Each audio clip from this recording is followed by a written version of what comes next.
Bonjour à toutes et à tous et bienvenue sur NTD L'Actu, votre point sur l'info de ce vendredi 12 avril.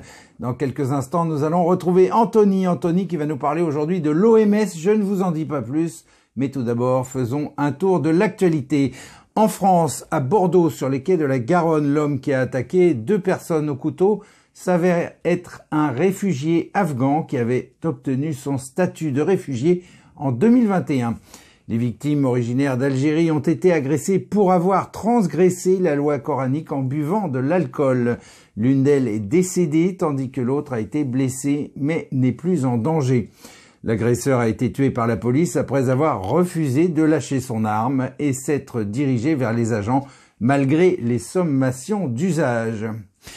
Et un autre assassinat, celui d'un adolescent à Romans-sur-Isère. Les 4 suspects se trouvent désormais en garde à vue. Zacharia, 15 ans, a été poignardé à mort mardi soir après avoir tenté de s'interposer pendant une bagarre mêlant un jeune contre un autre venu régler des comptes accompagné de son frère et de son père. C'est le frère d'un des jeunes qui aurait porté le coup de couteau mortel. Et du côté de la police maintenant, début avril, l'IGPN a mené une perquisition dans les locaux de l'Office anti-stupéfiants de Marseille. Des allégations portent sur le vol présumé d'un sac contenant entre 500 et 600 000 euros en liquide par des policiers avec l'assistance d'un serrurier en dehors de toute procédure judiciaire. Le serrurier a été entendu en audition libre. Aucun policier n'a encore été interrogé ou placé en garde à vue pour le moment. Mais laissons là les meurtres et la corruption et parlons maintenant des questions d'immigration. Lors de la session plénière d'un conseil régional, des élus du Rassemblement national ont brandi des pancartes avec l'inscription « Violeurs étrangers dehors » en soutien à une militante du collectif féministe identitaire Némésis, placée en garde à vue pour avoir brandi cette même pancarte lors d'un événement public. Les élus ont justifié cette action en critiquant les politiques d'immigration et en appelant à l'expulsion des délinquants étrangers. Dérive sectaire, l'expression est ronflante, mais qu'est-ce qu'implique en réalité ce projet de loi sur les dérives sectaires qui vient finalement d'être approuvé par les députés après avoir été recalé ? Le débat a été houleux autour de l'article 4 sur les provocations à l'abandon de soins. Donner un conseil amical à quelqu'un, si peu avisé soit-il, pourrait bien devenir un délit. Alors bien sûr, on peut se demander quid de la liberté d'expression et quid de la liberté d'opinion. Les laboratoires pharmaceutiques seraient donc maintenant les seuls habilités à préconiser des traitements. Cela voudrait-il dire qu'on pourrait inculper les opposants au discours médical dominant? Les lanceurs d'alerte, des éminents professeurs seraient obligés de garder pour eux le résultat de leurs recherches ou devraient payer des amendes, voire se verraient envoyés en prison.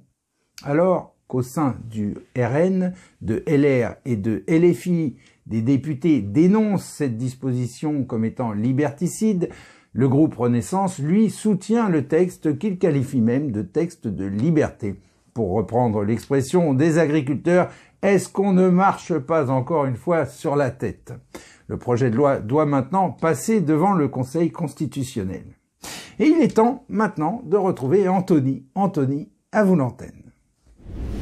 Merci Rémi. Bonjour à tous. Que diriez-vous d'un monde où une seule entité aurait le pouvoir de gérer les pandémies mondiales?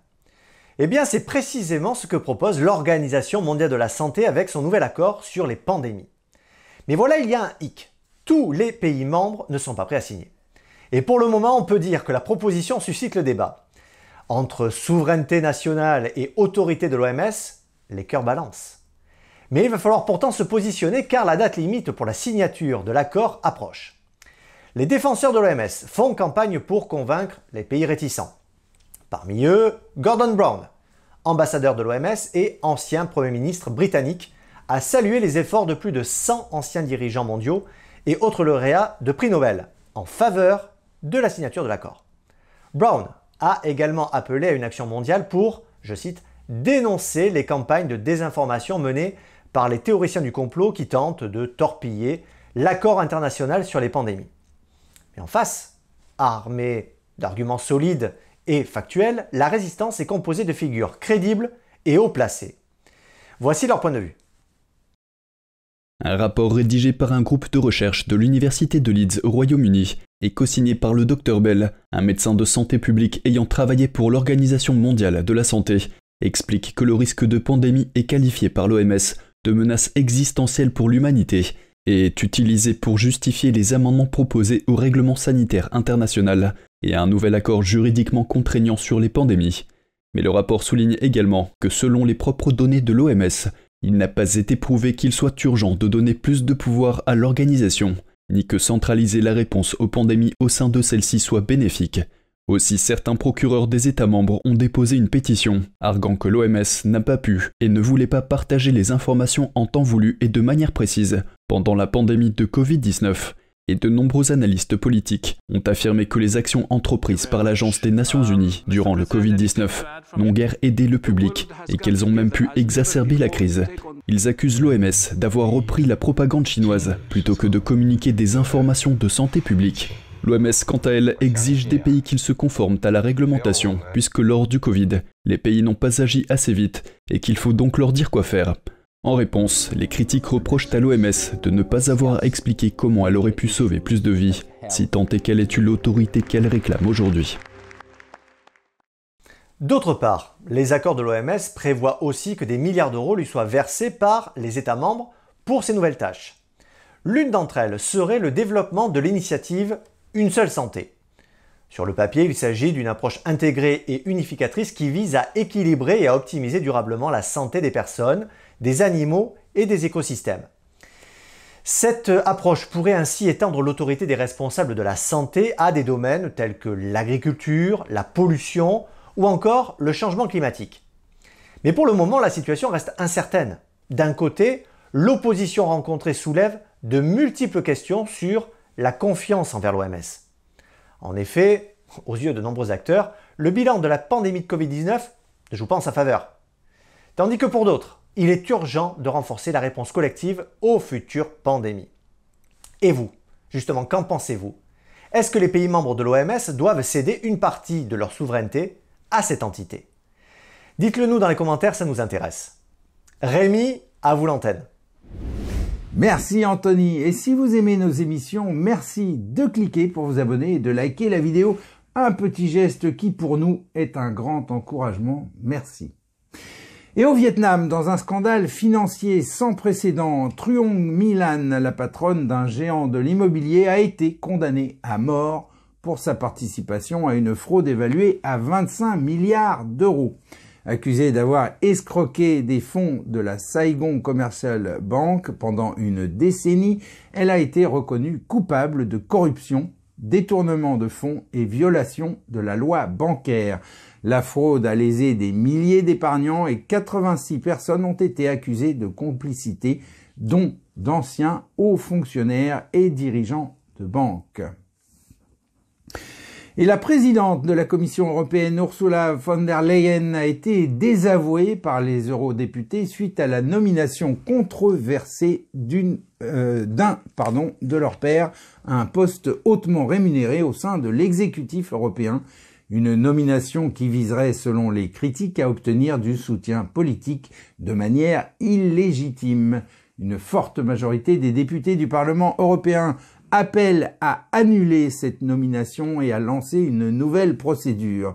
Malgré cette opposition, la Commission maintient que l'eurodéputé prendra ses fonctions comme prévu la semaine prochaine, affirmant avoir respecté les procédures. Et l'Agence internationale de l'énergie atomique a alerté ce jeudi sur le début d'un nouveau front de guerre extrêmement dangereux après les récentes attaques sur le site de la centrale nucléaire de Zaporijia en Ukraine. Le directeur de l'agence considère que ces attaques sont trop dangereuses et appelle à une retenue maximale. La Russie déclare poursuivre la démilitarisation de l'Ukraine à travers ses frappes sur les installations énergétiques. Du côté ukrainien, des inquiétudes sont exprimées au sujet des troupes russes qui sont bien plus nombreuses que les forces ukrainiennes. Et on passe tout de suite aux actualités Chine avec Vladia. Vladia, c'est à vous. Bonjour à tous, merci Rémi. Le géant chinois du commerce en ligne Alibaba a vu ses actions bondir mercredi après une rare déclaration publique de son cofondateur Jack Ma, qui n'avait pas fait d'apparition publique depuis des années. Le cofondateur d'Alibaba a rédigé une longue et rare note à l'intention de ses employés. Il y exprime son soutien aux efforts de restructuration du géant du commerce électronique. Certains y ont vu le signe qu'il était prêt à reprendre un rôle actif après des années d'absence. Monsieur Ma avait disparu de la scène publique après avoir prononcé un discours critique vis-à-vis des autorités de régulation de Pékin à la fin de l'année 2020. La vente d'actions de la société N Group, qu'il a également fondée, avait ensuite été annulée. Cette annulation a été suivie d'une répression de l'ensemble du secteur technologique.